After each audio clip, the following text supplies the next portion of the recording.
Hello guys, my name is Anna and I'm from Ukraine, and I vlog daily to keep you updated on the real-life situation in my country, Ukraine.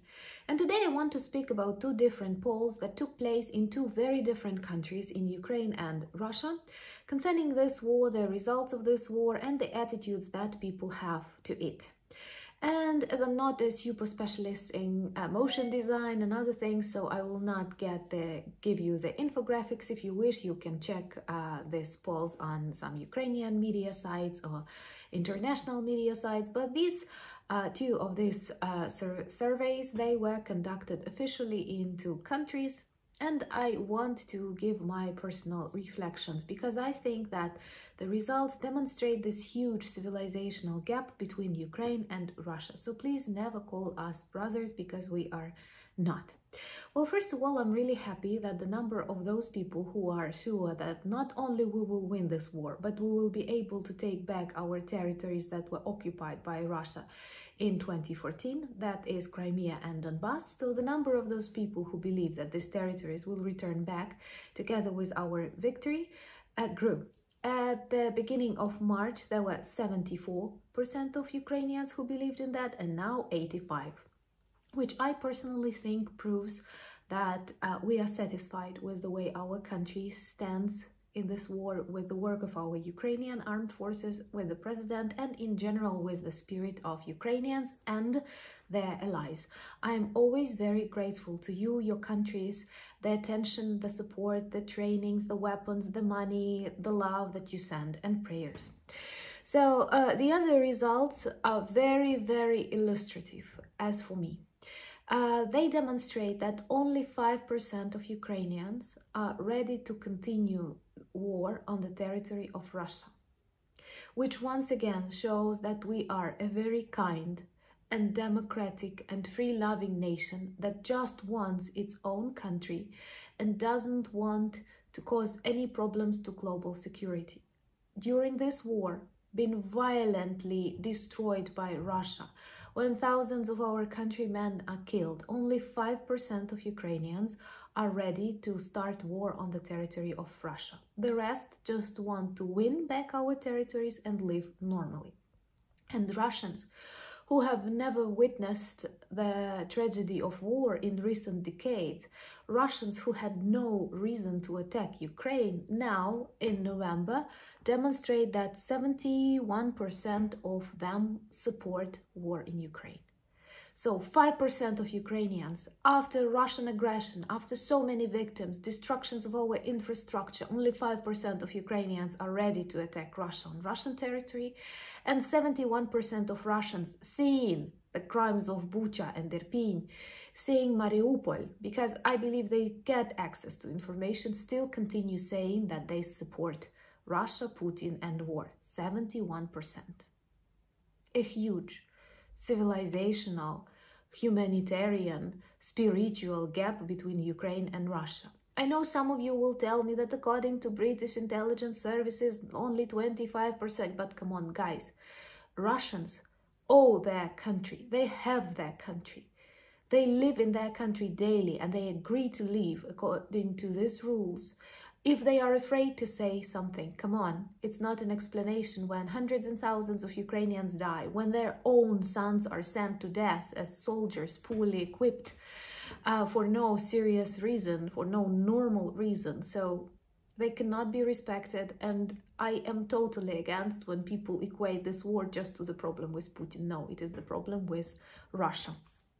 And what is also important, that the results of Ukrainian polls demonstrate total solidarity between different regions of Ukraine. This is like for the first time in many decades in Ukraine, Putin managed to unite Ukrainians. If there were some problems, some misunderstandings, this war erased them totally. And our country is unified as never before. For me, this is also a very important symbol. What is also interesting, that 53% of Ukrainians want our nuclear power back, nuclear weapons back. And I think that this is not because we want to attack Russia. You see, only 5% want to do that, but because we feel that Budapest Memorandum was not just a failure, but turned out to be a tragedy for Ukraine. And it looks like that doing some normal things and believing that you will get this in return is not okay if you're dealing with Russia and some other countries that are not confident enough or strong enough to follow what they have promised. So 53% of Ukrainians want our nuclear weapons back. And it was also interesting for me to see that among those Russians who support war in Ukraine, 41% want this war to continue in this aggressive stage, and 53% want the start of negotiations.